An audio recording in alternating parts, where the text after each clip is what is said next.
Welcome to the Inner Princess Guide to the Foxhunt for the brand new DLC Widow's Walkabout. This course, being a haunted house, has quite a story to it, and a lot of that gets told in the Foxhunt.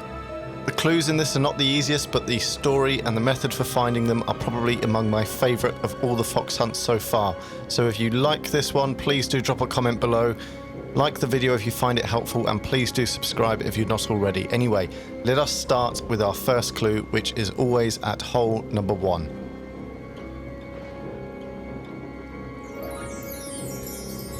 Greetings, hail stranger. If you are going to trespass on my grounds and disturb my peace, I bid you pay respect first. My grave is a lonely grave, on the cliff to the left, under an oak, and in sight of the lighthouse. So with that, we are fittingly looking for a grave, and as instructed, to the left, if we look towards the lighthouse, there is an oak, and underneath it is a tombstone. If we head over there, there is our second clue.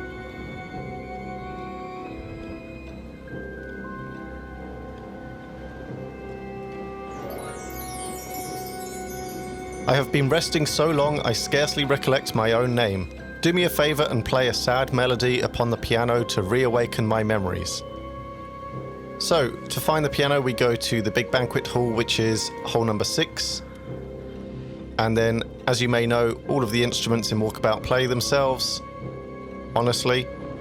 So this one, as we go over, there is the clue, and as we pick it up, we hear a tune.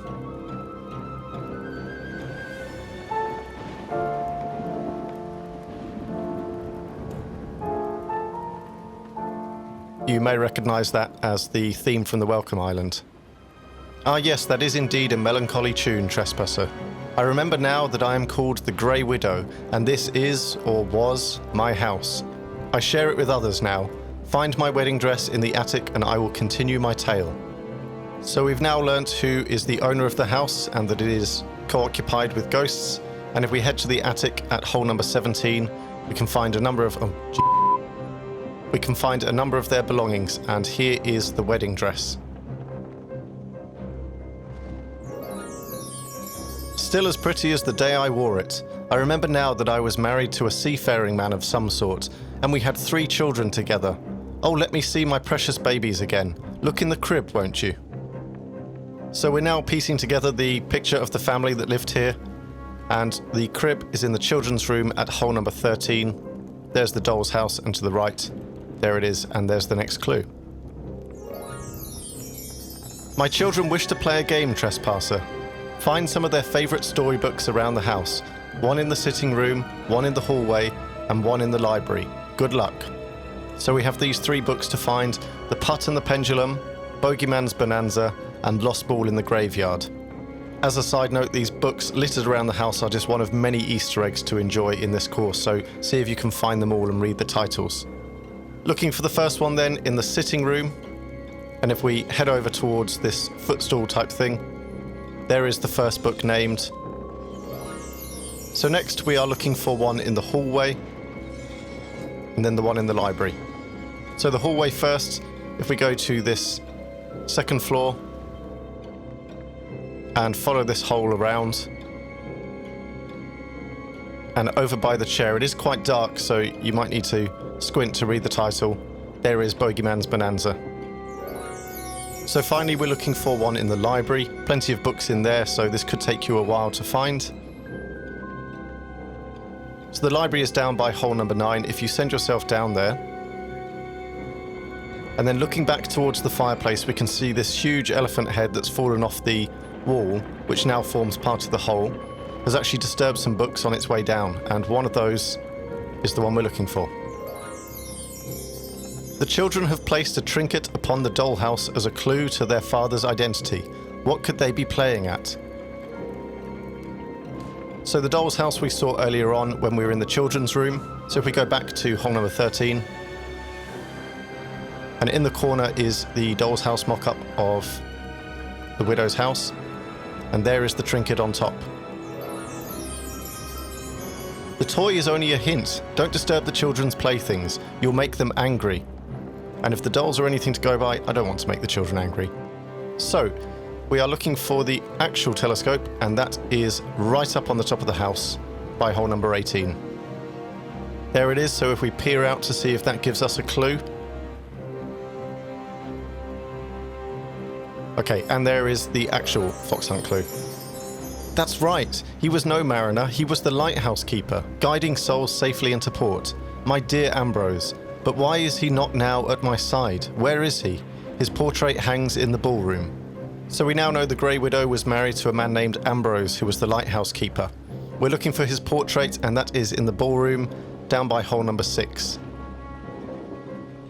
And when you walk over towards it, you might just need to hop down from the table. And there, as we look up towards his portrait, give him a wave, is the next clue. Such a handsome man, why has death parted us? I need to consult with some of the other spirits. They will know how to bring my Ambrose home to me. We are looking for 3 here. We are looking for a tea-drinking ghost, a pipe-smoking phantom, and a spectral fiddling duo. So a top tip to make note of here is that when you're in giant view, you can actually see these ghosts floating about. In the day course, they're bright green, but of course this one is black and white. So the first one, the tea-drinking ghost, is down here by hole number 3. And there is the clue. So next we're looking for a pipe-smoking phantom. So again, when we take ourselves to giant view, we can see these ghosts floating about, and we are looking over here on the left towards hole number 15, and there is the pipe-smoking phantom. Finally, we are looking for a spectral fiddling duo, and you may well have noticed these two. They are playing the cello and the violin around hole number 11. So when we take ourselves down there, now on the music stand is the clue.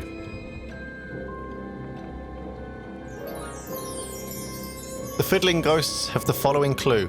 The lighthouse's beam hits the merest sliver of our balcony. Where else on this floor of the house can it see? So this is one of the harder clues, and to help identify this, I'm going to point out there is the lighthouse, and as we follow the light, we're looking back at the balcony we were just stood on, which is there, and we're looking for something else in the house that sits on the same floor, and that's in this area, in the sort of conservatory greenhouse area. So that is down by hole number 5, but actually if we send ourselves to hole number 12, this door outwards takes us to the balcony that is on the same level. And there, over in the corner where we see the clue, is where we can also just about see the lighthouse.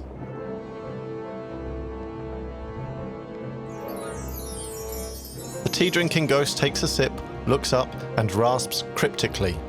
Search carefully on a wall where the light of Ambrose casts a suspicious shadow. One of the more difficult clues to read, that one, and definitely one of the harder ones to solve. So for this, I'm going to fly back out to show you how to spot this one. There is the lighthouse beam, and as you follow it round and look at the house, you can see that the light sweeps across and a number of shadows are cast. However, we're looking for one that only appears when the lighthouse light comes, and that is inside this ballroom or banquet hall. So when we go in by hole number 6, there is the lighthouse, and as we wait here looking at this wall, as the light comes round, there we see a finger pointing towards a part of the wallpaper. And if you pull back there, hidden in the wall is the next clue. The pipe-smoking ghost leans back in his armchair and mumbles, "Where the raven flies across the face of the moon, dig." This ghost has always had a flair for the archaeological. So we're looking for the raven and we're looking for the moon. Obviously we can see the moon by looking up there, and to point out the raven, let me take you to hole number 18, and then as we look up we have the wind dial, and sat on top of it is a raven. So we need to line these two up. To do that, as we go to the standard giant view and then follow that line backwards, we can see this outer wall of the house. If we teleport down there and look back towards the moon, we can see they're not quite aligned yet, so we can move forwards, and as they align, you'll also see on the floor is a spade, which is digging. And there is the clue. The bell rings. Ambrose is ready to come home, trespasser. Go to the gazebo on the cliff and walk into the light to meet him. So I always thought this gazebo was too good a feature not to be used, so we want to teleport down to the right-hand side of the house and start making our way over there. I'm just going to speed this part up a little bit. And this is probably one of my favourite clues to collect of all the fox hunts so far. We have this broken part of the gazebo and we have the lighthouse straight ahead. And it really takes a bit of a leap of faith if you're not comfortable with heights or flying, but as the light comes around, we see this light bridge extend out towards it. So, you don't need to fly, you can just either teleport or smooth locomote forwards, and as you head towards it, this bell appears, and that is our final clue. Oh, and don't look down.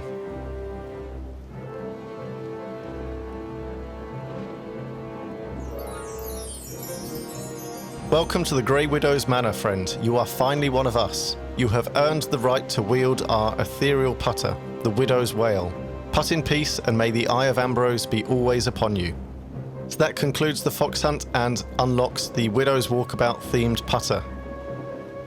It's a lovely antique design featuring lots of elements from the house itself. As is tradition, let's give this one a try on, let's say, hole number 10.